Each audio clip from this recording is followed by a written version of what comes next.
Hope everyone is doing well on this Tuesday morning. Hard to believe that it's already June, but things are moving quickly. And we're excited to have you guys join us today for this webinar that we're doing in partnership with the Boston Consulting Group. And as you can see on the screen, the topic for today is going to be what to do when the dust settles and adjusting your organization's strategy to thrive after COVID-19. And so we came up with this idea to help our nonprofits cope with the changing needs as a result of COVID-19. As we've been in this place for well over 9-10 weeks at this point, we really wanted to start thinking through, we can see the light at the end of the tunnel. How are we moving forward? What are the ways that our organizations need to adjust their strategy and update programs and services to remain relevant to the needs and demands of our community? And so just first off, just obviously there's a lot more going on in our country at this point, and a lot has changed, especially in terms of focus for many of our nonprofits after the transpiring events, this past week. And so we just want to be sensitive to that, but also hope that this webinar, it was designed with the intention of addressing the specific results of COVID-19. But hopefully this framework that we're going to walk you through, it's relevant to everything going on, and will be a helpful tool and resource for you guys. And it's a really great opportunity for us as well. 1OC's actually had the privilege of partnering with the Boston Consulting Group, and they've actually walked us through. David and Matt, who are on the call with us today and are going to be leading us through this framework, have been helping our leadership team thinking through the same exact concepts we're going to walk through with you guys today.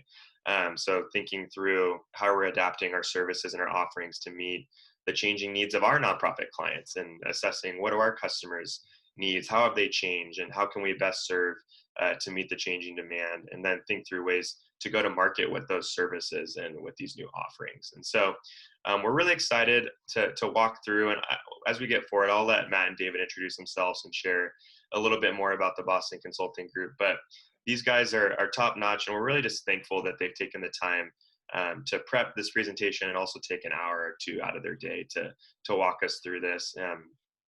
And so we also have Yolanda on the call with us from Cancer Kinship. She's going to be walking us through and sharing us a bit more about her organization. She's actually gotten to go through this framework as well. And so we hope to bring it to kind of the ground level for you guys to make it palatable and understandable of how you can actually do this in a real nonprofit context. So Yoli will be sharing a little bit about her organization and how this framework's been helpful for her thinking through new services. But before we kick it off, I did want to let you know just a few opportunities. As 1OC's in this place of thinking through our new services and offerings, we do have some exciting trainings and resources that are available to you guys. We have another training coming up this Friday on everything HR management related in COVID-19. So all the topics related to what you need to know about returning back to work, employer considerations, worker protection requirements. This training is going to be a more in-depth. We had a previous webinar with Linda Duffy, who walked us through a lot of the protocol and requirements. This is going to be kind of the next tier for all HR and compliance requirements. So this is going to be with K-Time HR. They're actually going to be providing you guys with policy templates, communication plans. So it's going to be really comprehensive, everything you really need to know as we're entering phase 3, hopefully soon, and many of us are going to be returning back to work in some capacity. So check that out. That's this Friday at 9 a.m. Also wanted to let you guys know about another training we have coming up on June 12th. So the following Friday is our program impact course. And that's really to help you address, how do you know if your program is being successful? And so I really wanted to recommend that to you guys as we do the deep dive today on thinking through our products and our services and our programs. Implementing an evaluation strategy is really the next step to seeing how are your programs making the impact, what should be prioritized, and learning how to kind of collect the data that funders are looking for, and also evaluating what programs are crucial during this time as we adjust our strategy. And then as 1OC is working to solidify our offerings to help our organizations, both in the short-term and long-term business modeling, our goal really is to help you guys remain sustainable and not only just survive. We've all kind of been in the surviving stage for the last 2 months, but really begin to move into the forward thinking and thinking about thriving in the months ahead into Q3 and Q4 throughout the end of the year. And so we're coming up with a lot of different opportunities there. But in the meantime, I want to encourage you guys, many of you know, We have our complimentary office hours to receive consultative support from our 1OC specialists. So if you want to schedule a 15-minute consultation just to chat through ways that your organization is adjusting changes or challenges you're having, strongly encourage that. They're on our website, free 15-minute session. Pass it off to Matt and David to walk us through a little bit of our agenda of what we're going to be doing today. Great. Thanks so much for an introduction, Kevin. Excited to be here. Hi, everyone. This is David. Before we get started, I want to quickly lay the groundwork of what we're going to cover today and set the expectation for what this session will be, what you can expect to get out of it. So through the remainder of the hour that we have together, we would like to share with you one of the approaches you can go about thinking about what are some of the new service or products you could offer. And to that extent, we'll share specific ways you could think about the matchup between what your customer needs as well as what you could provide. And additionally, what are some of the tactical ways you can develop your go-to-market strategy so you can bring those product or service to your end customer. In today's session, you will learn about how to think about the new service and how to drive the go-to-market planning for these new service. We'll also share some examples to make the approach come alive a little bit, both from the for-profit as well as the nonprofit context. One of the things we want to call out today is that in today's session, given that there are a lot of folks joining on the call, we won't be able to go into the specifics of the products or services for your particular context. And this is also not intended to be served as a definitive recommendation for your organization. Want to highlight that while new service, new revenue is a way to generate growth for your company, there are also other different levers you can pull during times like these. With that said, for those who you are not familiar with Boston Consulting Group, we won't bore you too much, but just a quick overview of who we are. So we're a strategy consulting firm with 50+ years of experience. We work with clients in both private, public, nonprofit sectors across all different regions. The things that we've particularly focused on are strategy and operation topics, as well as product and go-to-market topics. Most of the folks probably know us for our private work, but also want to highlight that we actually do an extensive amount of nonprofit work with a lot of nonprofit organizations around the world. So a little bit about us. I'll let Matt kick us off since I've been doing a lot of talking. Matt, would you like to introduce yourself? Yeah, sure. Thanks, David. Hi, I'm Matt Griffith. I'm a project leader in our Los Angeles office, but an Orange County resident, and you know, with BCG or Boston Consulting Group, spend most of my time supporting for-profit and you know, on occasion non-for-profit clients with growth strategy, with M&A, really looking at how to how to help companies sort of change their approach to really capture growth. Additionally, outside of the proper work with BCG, spend a lot of time with 1OC, helping think through our growth strategy here. And I sit on the board, or in fact, a founding board member of the local nonprofit here in Orange County, a nonprofit called Down for Dance, where we offer dance programs to individuals with Down syndrome. Great. And again, this is David. I'm associate of the LA office of Boston Consulting Group. Primary focus at the firm is on technology and healthcare, with topics focused around strategy and digital topics. I'm excited to be here with you all.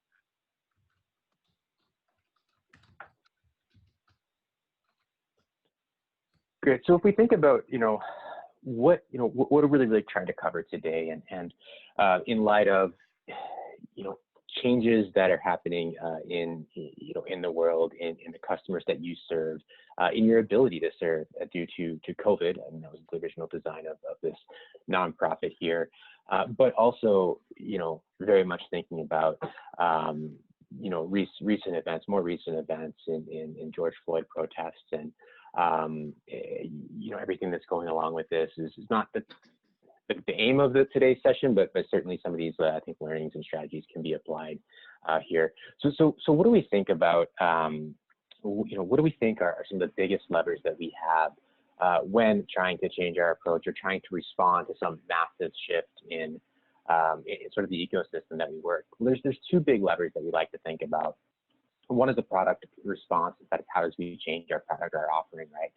And the other is a go-to-market approach, that is, how do we change the way we maybe market, deliver those products. When we think about product response, we're really trying to think about, how have the needs of our customers, of our clients changed, right? And what can we do to now go and address those, new or different needs?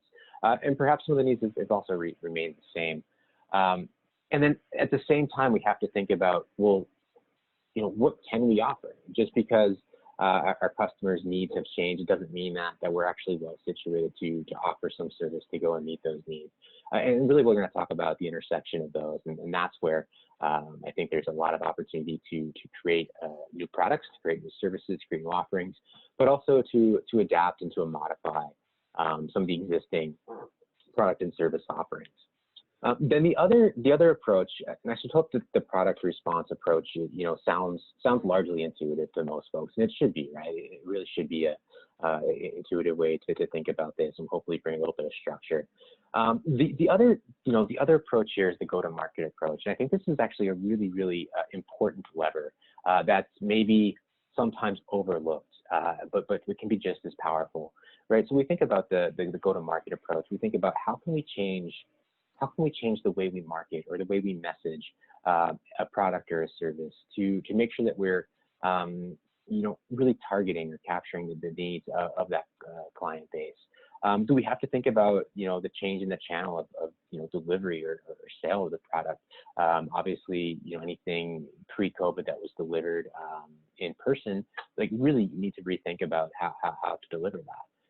And then finally, pricing, and pricing is not just the number next to the dollar sign. How much does this cost, right? But the pricing is also thinking about pricing models. That is, in the past, if we've offered a fee for service, can we instead offer subscription? Can we offer some products or some services at no cost? Can we offer terms or deferred payment in order to help folks access these types of things? And with that, I think, we've already seen, and David, if you can go to the next slide here, we've already seen companies respond, in various ways across both of these spectrums. And there's just a few examples here in terms of the product adaptations or the changes to product approach. We see, fitness clubs or companies like Orange Theory and certain other fitness studios that typically would have offered classes in person at a studio, obviously adapt and offer online classes. We've seen restaurants, Chipotle is the example here, that dine in and pick up was a previous sort of product model, changing to almost to a dark kitchen where it's really just about pickup and delivery to help serve their customers and during this time. Perhaps one that's a bit less familiar, Formula One, obviously used to hold races at tracks around the world, have adapted by having their drivers actually participate in gaming and online, and offering some new, quite creative content that's different than their typical content. And I think one thing that's really interesting is the three product adaptations that we just described here: the fitness studio or Orange Theory, the restaurants and Chipotle, the racing or Formula One. They're all looking at different ways to serve their same clients, right? Their same customers. They're going out after the same customer base has been their customer base, and I think that but actually expanding their customer base as well. And then we can look at the GE example on the bottom as an industrial manufacturer. GE, very well known for all the different industries in which they participate, has pivoted completely to, not completely, has pivoted in part to also serve a whole new set of customers in their manufacture of ventilators.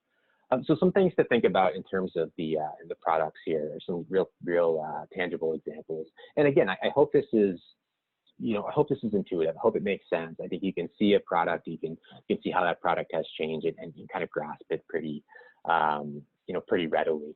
The other thing that we of course want to highlight is the go-to-market or GTM here on the page. We're seeing companies like Nike, change their marketing messaging to play inside, right? So that's still, they're still about serving athletes and to think everyone's an athlete. They're still about, exercise and play, but changing that messaging just a bit to play inside. We see, companies like DoorDash change their channel approach a bit, where they're really stepping up some of their tailored mobile notifications to push sort of the customization in terms of, changes in customer demand here.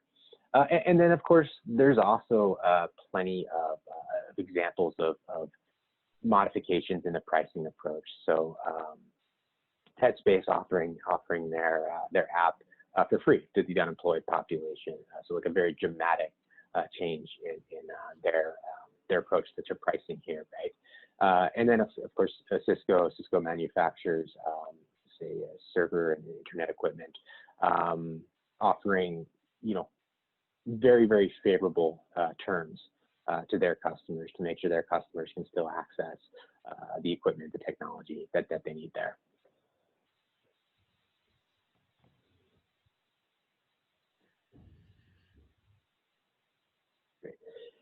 So we can think about now a framework about how to go and think about how do we modify our products and what do those modified products look like.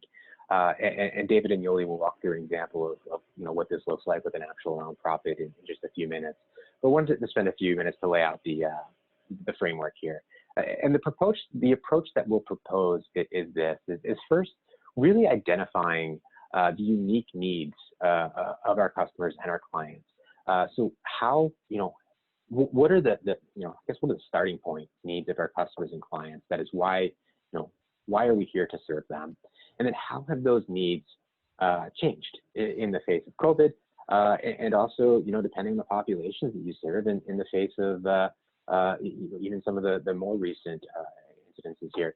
That is, we would certainly expect needs around mobility to have changed. We'd expect needs around socialization to change. We'd expect in a lot of ways, or in often cases, we'd expect ability to pay or anyone impacted by unemployment, expect needs to change there as well.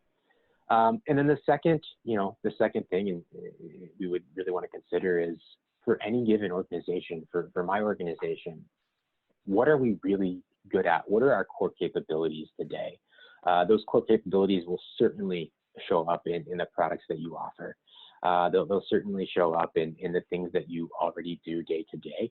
But I think this is actually a really good opportunity to step back and think about, okay, beyond the products or services that we offer on a typical basis, well, what is the core capability, or what are we really good at behind those, and how does that expand?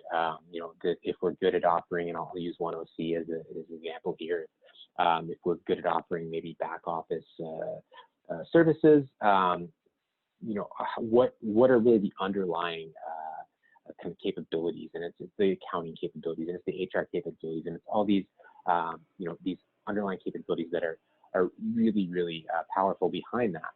And by doing that, right, by opening the aperture and saying, not just this is our product set, how do we modify our product set, but by opening the aperture and saying, well, this is the full breadth of things that we're quite good at and positioned well to deliver to serve our clients, we actually can change, how we think about our offerings, right? We all of a sudden have this more flexibility to go and think about what exactly it is that we can offer to our clients. And then the third step, obviously most important here, right? Now we've got an inventory of customer needs, we've got an inventory of our capabilities. This third step is to put that together and say, okay, how can our unique capabilities go out and serve these different customer needs, right? How can our ability to connect folks, like how can we use that to serve folks that have this new need around ability to pay or unemployment or any type of thing like this, or isolation or need for socialization or these types of things. Very, very importantly here is in no way are you trying to put together a product offering at every intersection, right? It simply just doesn't make sense. There's, no matter how good you are at accounting, it's going to be very difficult to go and serve isolation with like this type of capability. This doesn't make sense to put together a product at every one of these, but there's going to certainly be some natural intersections that will come out of this. And think about really, okay, how do we take these capabilities? How do we take an existing product, or do we create a new product to go and meet our customers' needs here? And then, the best way to get good ideas is to come up with a lot of ideas. And so it is worth, coming up with the long list, but, we should definitely think about prioritizing, and something that you pretty much don't want to do is go out there and try and pursue too many changes, too many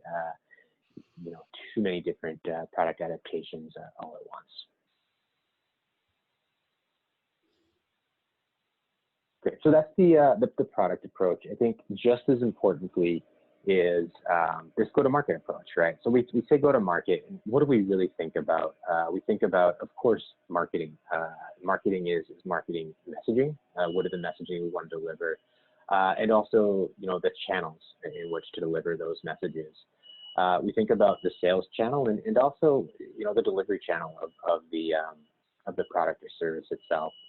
And then finally, think about pricing. We talked a little bit about pricing earlier. What pricing schemes, what pricing model can we think about, and also the price point itself, of course. So in marketing, we want to think about, okay, how do we best set ourselves up for inbound, outbound, or digital marketing, right?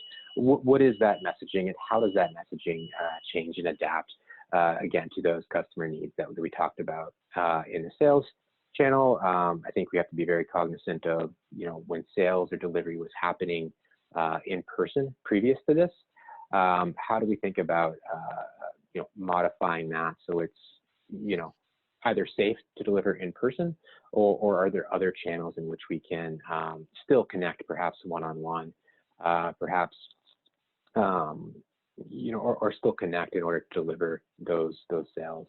And then finally, I think we talked about pricing. Are there other pricing models that we can go after? And I think, the logical next question here, right, is to really think about, okay, are these in fact, go-to-market and product, are they in fact unique? Doesn't pricing have to, kind of correspond with the product that we're offering?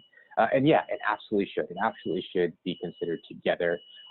We should think about go-to-market as another way to address all those customer needs that we thought about, and not just as a standalone exercise that it's irrespective of the products that we're putting together.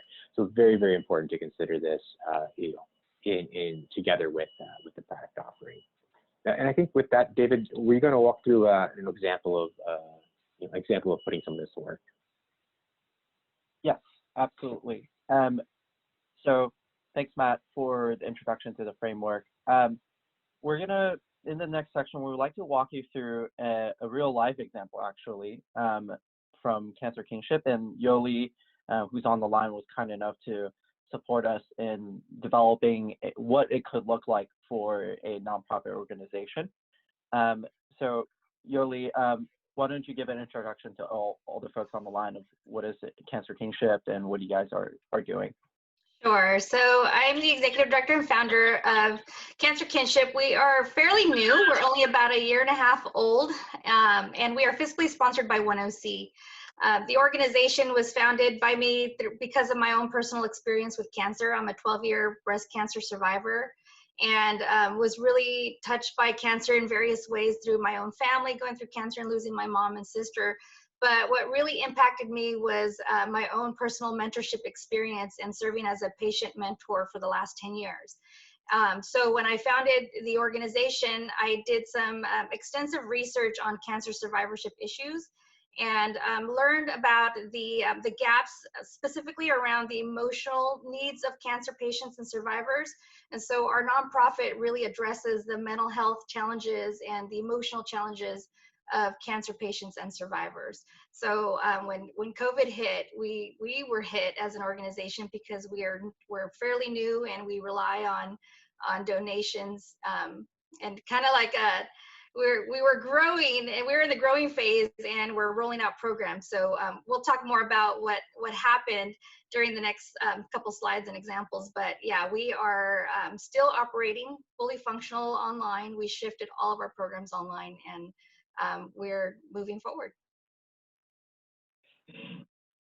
Great, thanks, Yoli. And Yoli, my understanding, and for those who are on the line, is that you provide services to cancer patients through 3 programs, Yes. being peer mentorship, empowerment education, and socialization.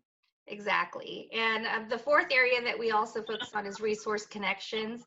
So leveraging the relationships that we have with local nonprofits to be able to provide whole person support to individuals who need help, say, for example, with paying rent and putting food on their table. Great. So linking back to some of the examples that Matt gave earlier, I think we've shown a lot of options, or examples rather, of how organizations are pivoting their services or to the existing customers or a new set of customers to generate new sets of revenue. And we thought it would be interesting to share the Cancer Kinship example, because in Yoli's example, she's more focused on raising awareness, recruiting more patients and volunteers alike to join this organization, and also ultimately increasing the number of patients serviced. So for those folks who are on the line also thinking that maybe right now raising revenue is not my primary focus, but rather making sure that I'm maximizing my organization's impact to the community is my focus, this could also be an opportunity for you to use these 2 approaches or ways of thinking to come up with how you can go about providing service during the current circumstances. So with that in mind, why don't we jump into the exercise? So we started off, like Matt mentioned, walking through Yoli through the example of figuring out what would be some of the a short list of new service or new products that Yoli could provide. We started looking at patient needs, and we came up with emotional support, identifying and navigating resource availables, personal connections, community support, language appropriate services. This is around having specific languages that are for folks who might not be, English might not be their first language. Having an appropriate language for them so that they can get the appropriate level of support from the organization is also important. Safe and on-time surgery and treatments. As you can imagine, under current circumstances, some of the treatments might be limited due to the environment that we're in. Yoli, is there anything you'd like to add to this or provide more context? Well, identifying and navigating resources actually rose to the top as kind of like, dealing with and addressing the immediate needs of individuals, and then emotional support, of course, is that fear was rising, and it still is rising for cancer patients that can't be seen right away or in the middle of the transition into telehealth. So those 2 were still at the top of the list. Right. And with that, I think one thing I want to note is that while we're doing this exercise with Yoli, what we realize is a lot of times we run into this trouble of like, geez, I have a lot of patient needs or my customer needs that I'm identifying. And it's to the point earlier that you don't want to match every single grid on this box and thereby creating a bunch of new services. It is worthwhile to have us think about not only just listing out what are the needs that your customer are demanding right now, but also what are some of the critical ones versus the nice to haves, so that I can help you prioritize allocating your services towards those. With that in mind, after we've identified the needs, we then moved over to thinking through what are some of Yoli's core capabilities. And some of the things that Yoli mentioned to us is that Cancer Kinship is really good at high touch, individualized services, and has really good understanding of the patient journey, given personal experiences, as well as all the other members who are part of the organization. Majority of the folks have experiences with cancer personally and are really, and thereby knows how to support the newcomers. They're also really good at addressing emotional distress. Connecting to resource was also an interesting one that a lot of times folks aren't well aware of all the resources that are available to them. And Cancer Kinship can serve as the node to provide to connect all the dots and show people where all the resources that are available to them in a community. Some other ones are inspiring actions, relationship with healthcare sectors, and serving the underserved population. Yoli, is there anything you'd like to add? No, that's pretty spot on. Great. And so during our exercise, what we decided on was emotional support, identifying and navigating resources available really are some of the critical things that we could add value for the patients right now, given the circumstance that they're facing. And we combined that with some of the capabilities that Yoli thought was paramount to Cancer Kinship.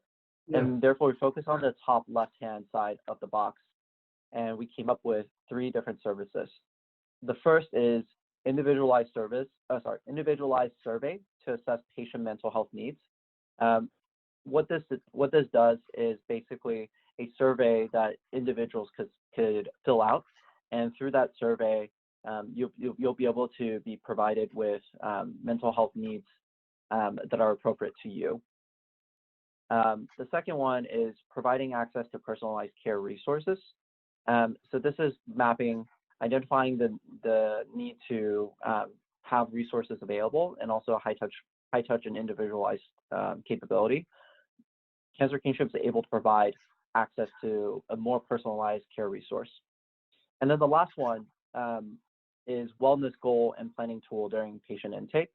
So what this does is before providing detailed service to the patient, this is a tool that Cancer Kinship could provide to provide an overall assessment of what are some of the wellness goals that the patient could be aiming for, and to get to that point, what are some of the planning tools that they can leverage, both from within Cancer Kinship or from the community or the healthcare providers.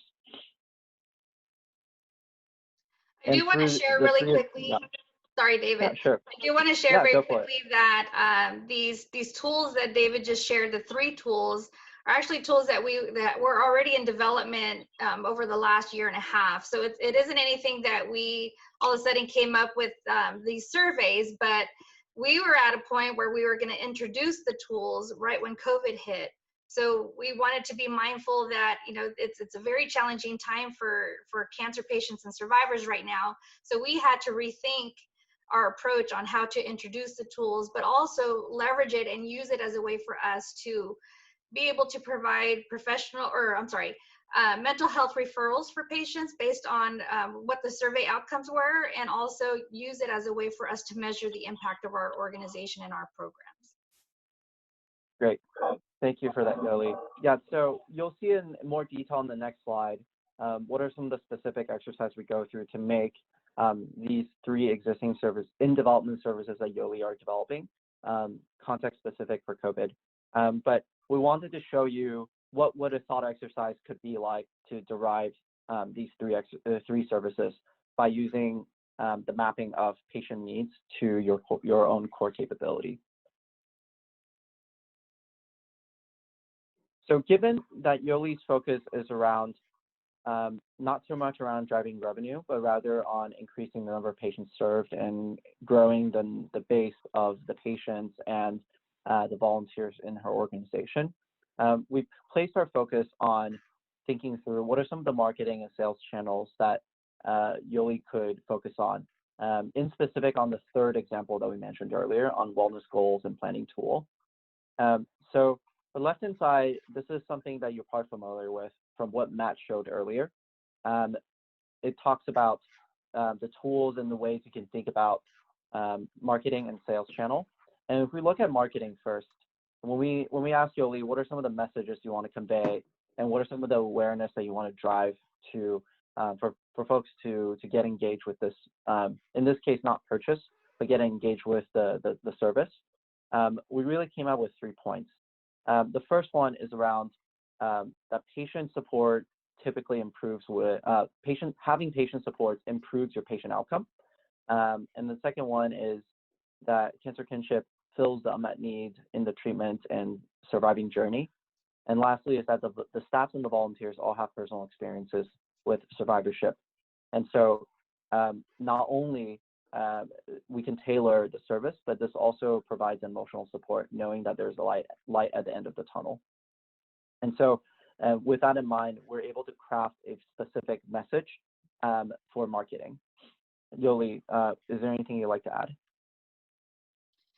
No, those message points actually are our primary. That is our messaging currently, and that it's on point with our mission. Great.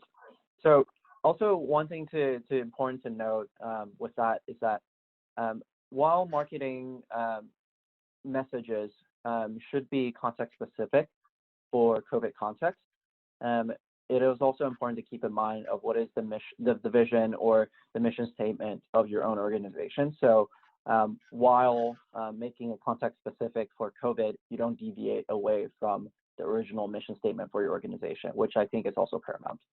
Yes.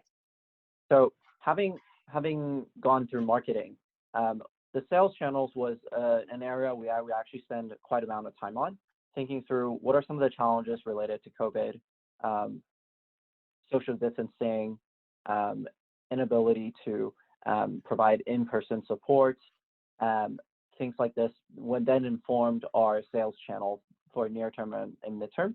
And the distinction we draw here is that near-term are things that we can go ahead and start doing without worrying about getting people in a situation where they might get infected. And the midterm focus is around as there's more guideline and there's more clarity around how to operate, how to service one another under a COVID context, we can then expand our focus into those additional sales channels. So the near-term sales channels that we decided upon are things like social media, so posts and videos, providers. So these are existing relationships with physicians that, given the established relationship, we can continue to build pipeline of potential members through that. And lastly, is their service groups. And then for midterm focus, things that were considered are health systems and cancer centers, churches, places of worship, and for-profit companies who might also want to get involved. Yoli, I want to turn this question to you really quick and just pick on your brain for all those that are on the line. What are some of the challenges you see with your current sales channels, and ultimately, how did you decide upon these set of near-term focus and midterm focus? Sure. Well, with COVID, the health systems, the cancer centers, even with existing relationships with physicians, a lot of them were internally focused, trying to figure out how to transition, or we're actively transitioning into telehealth. So for an organization, an outside organization, to try to penetrate when they're so focused on providing and meeting the needs of their patients, it was very difficult for us to continue with our marketing plans to reach the health systems. We needed to take a pause and also be very mindful of what was happening in the health systems, and not pursue that route for outreach just yet, and circle back later when things have calmed down a bit. So we did maintain and follow up, maintain relationships and follow up with the physicians that we did know or already have relationships with. But right now we're getting ready to start back up and doing the outreach specifically to the cancer centers to let them know that we're here. The order, so the near-term focus and midterm focus, we kept shifting back and putting the different channels in different buckets based on what was happening with COVID almost daily. So it was very tricky for us to figure out what should be the best approach, how to move forward, where can we spread the word about Cancer Kinship and the programs that we're running. We really leverage social media to get our story out, and we leverage storytelling to get the story out. So right now, even with churches, for example, like they had to transition onto virtual services. So even for us to get the word out to the churches was very difficult. It's a evolving process, definitely very challenging. But again, it gives us an opportunity for us to look internally and figure out what is the best story to tell. How can we connect with the patients? And what we found to be most successful is for us to collaborate and connect with nonprofits that are in the cancer space, that are in the health space, and basically cross promote each other's programs. Great. And I think one thing that Yoli, you were mentioning on that I want to call out is that there are actually a lot of different ways that you could market your product. A lot of times what you end up being handicapped by is actually your own your capacity to reach out to all those channels. So one thing to be cognizant of is what are some of the areas that you can get the most bang for your buck during current circumstances, and also go forward, as we get back to quote unquote the new normal. What are some of the areas in which you can start laying foundation now that will pay dividend later? Will be two areas to consider. Yes, just a quick comment on that, David. So what is not on the list is the corporate sector, and that is definitely on our list right now. I did have an in-depth conversation with the leader in the biotech sector, and with my concerns, I expressed my concerns about timing and that a lot of companies are internally focused right now. And I was worried that it would just be bad timing for us to reach out to them just to raise awareness. And he basically said, just go for it. It's like they're going to want to know about your organization. If it's not good timing, they'll tell you, or maybe you just won't hear from them, or it'll be a while before you hear from them. So it actually helped. It was an aha moment for me that I shouldn't make assumptions, that we are excited and passionate about our mission, and we should be excited to share that with anyone that's to listen.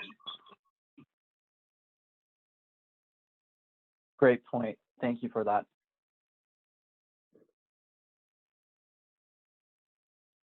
Great. So with that in mind, I think we're already starting to touch upon some of these points, but want to bring this up again. Know that we just unloaded a lot of concepts onto you, but some of the considerations in addition to that is also to think about. I think there's 4 key aspects we ought to be thinking about when developing either a repurposed product or a new product and taking it to market. The first is the timing and speed to market. The situation is always fluid, and it's not always going to be the same. And so it's important to think about how much time and effort does it take to bring a product to market, and whether or not that by the time you bring it to market, it will actually, the condition will change by that point. The second one is around best fit to client needs. I think we touched upon this earlier. It's thinking about how to prioritize all the identified needs of the customers and really think about what are some of the ones that are really the most critical for them, and comparing that with some of the capabilities that you have to find the best fits, so that you don't populate the entire box, but you populate the area that you think has great synergies. The third thing is around ability to execute. We touched upon that a bit. And the last point is around potential to go beyond COVID. So we touched upon this from a go-to-market perspective of building the foundation of your channel, not just for now, but also for days to come. This also applies for the product development side. It is worth the time to take a moment to think about what are some of the products I can develop now that could all be applicable for after COVID, or it could be easily transformed for an after COVID context. So those are some of the additional things to think about to make your operation a little bit easier, and also to make your product or service a little bit long lasting. With that, we want to open up the remainder of our time together for some Q&A for folks to ask questions. Awesome. Thank you, David. I put a message in the chat. If anyone has any questions, I know there's a lot of concepts covered, but feel free to go and put those in the chat right now. We'll give you a couple minutes. We still have about 10 minutes left, so take full advantage of the resource of Matt and David on the call. So yeah, we'll give you a couple minutes. Go ahead and put those in the chat box now.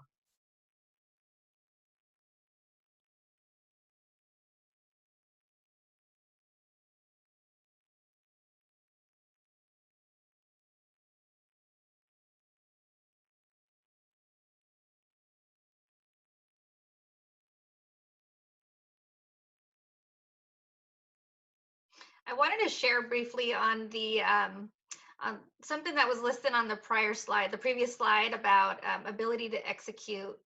For us, because we're a small organization, we only have 2 team members, myself and an AmeriCorps, who is helping us with volunteer recruitment. We really did look at how we can fill our own organization's gaps in terms of support and basically folks to help us run programs and operate. We leverage volunteers, skilled volunteers who have a passion for our mission, that have time because they're at home right now and would be willing to serve in various capacities. And so by leveraging those volunteers, onboarding them, talking to them about our organization, and really giving them some background information on our mission and what we're trying to accomplish, we were able to recruit so many more volunteers that we could ever imagine during COVID. We had to basically transition our volunteer onboarding to the virtual space and hold weekly volunteer orientation so that we could share our mission to lots of folks at one time. So I want to basically encourage you all to look at how you can leverage skill-based volunteers to help you execute your programs and your new services. That's a great point. Thanks for bringing that up, Yoli. This is, like you said, now more than ever, people's capacity to volunteer. People are looking for opportunities. They're at home. So yeah, implementing that volunteer infrastructure right now is really, really vital. Something I wanted to bring up, David, maybe you could touch on this, is these go-to-market strategies and adapting your products and your programs and your offerings. This is a really helpful framework, but if you're not at the top per se, if you're not on the senior leadership team, how do you go about eliciting buy-in to start this process? And what are some steps to consider as you propose, maybe you're a program manager or you run your specific program, but propose these adjustments to your leadership team? Makes sense. So if I understand correctly, this would be, the protagonist in this case would be someone who owns a subsection of a product and is proposing this recommendation to the overall organization. Is that correct? Correct. Great. And 2 thoughts from me, and Matt, please also chime in. I think first is the concept we propose here, not only, I think it's applicable not just for an entire product. If you're someone who owns a particular subset of features within a service, or particular lines of subservice that feeds into a greater service family, you could also do this exercise for your particular area that you're focusing on as well. Given that, you know, there'll probably be a more selective sections of unmet needs and core capabilities that you can leverage. And that could be a way for you to start a conversation with the leadership team on what are some of the things that the organization as a whole could be doing. Another idea that I had, and hopefully this ties back to what you're suggesting, is A/B testing. So one of the things that I think, if the organization is at a larger size, is that going through this exercise, you know, you might feel the pressure to get it right on the first time. And, you know, to the point of buy-in, it makes it a little bit hard to say, yes, we're going to go execute on this new product with these specific sets of go-to-market strategies. And we're going to execute it from like end to end in one go. And the concept of A/B testing that's used in marketing is that in a circumstance where, you know, you don't have all the data available, so in this sense, like not 100% clarity or certainty on the result, what you could do is A/B testing, where it basically is you put out 2 different scenarios that could be used and tested. And in this way, you can test quickly, and you can learn quickly, and you can adapt quickly. And so this becomes, as lowers a stake for going to a management team and say that I'm 100% certain of how things could be done, and therefore let's go and pursue this new product. But you could provide a couple options where you think like things might diverge, and you can use those learnings to quickly iterate and then produce a new product through all the iterations. Yeah, I think that's great, David. One thing, if I may just add this really quickly, is that, in fact, I believe that, you know, the product manager, the program manager, the marketing team are actually absolutely instrumental to this process. And you know, the leadership teams really should be, if you know, folks on the call are on leadership teams, really be looking to these folks that are very, very close to the customers. I mean, I think we started this whole process with understanding what our customer needs, and there really aren't folks that are better suited to answer those questions than the folks closest to the customers. So I think really think about that, and really think about the position that product managers, program managers are coming from there. And then the second thing, I think the framework itself actually can be used to support a conversation with the leadership team, right? It's not necessarily the grid or like the exact images we shared on the screen here, but rather thinking through, well, why do we need to change? Well, we need to change because our customer needs are changing in these ways. It can be a really powerful framework to start that conversation. And then, of course, the different tactics that David mentioned are really solid tactics. Thanks, guys. That's really helpful. Another question that came through is, this is actually really interesting. Can this exercise lead you to looking at a potential partnership or merger with another nonprofit? I imagine yes. I'd love to hear your guys' thoughts on that. Yeah, sure. Let me start on this one, David, and please do jump in. So yes, of course, right? So, I think the part that we maybe glossed over, right, is in terms of identifying new product or service offerings or adaptive products or service offerings. We've said, hey, customer needs. We said nonprofit capabilities. But like, okay, how do you really figure out what is the product or what is the adaptation that needs to happen at any given intersection? We said only focus on the intersections that is most likely to be a solution there, but how do you actually figure out what that solution is?